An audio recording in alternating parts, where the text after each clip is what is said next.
3M on the daily chart. Series of higher highs and higher lows, currently trading up above the 200 moving average on the daily chart.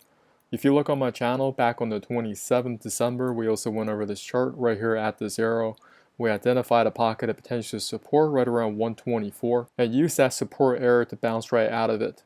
Now taking a quick look on the hourly chart, price is also trading nicely above the 200. We just had earnings, had a nice little pop to the upside. This is not the area to load up or go long on 3M. You want to wait for the next set of pullbacks. If you're in this trade, which is swing trading this, what you can do, you can use a smaller moving average to ratchet up your stops along the way. For example, you can use that dotted moving average, or a little bit more conservative, you can go on the 15-minute time frame and use that 34 EMA. Let me know in the comments below what other stocks you want me to review, and I'll see you in the next video. Hi everyone, John here. I recently put together a PDF on Fibonacci trading. You guys can check out the link in the descriptions below. I'll also put it in the comments.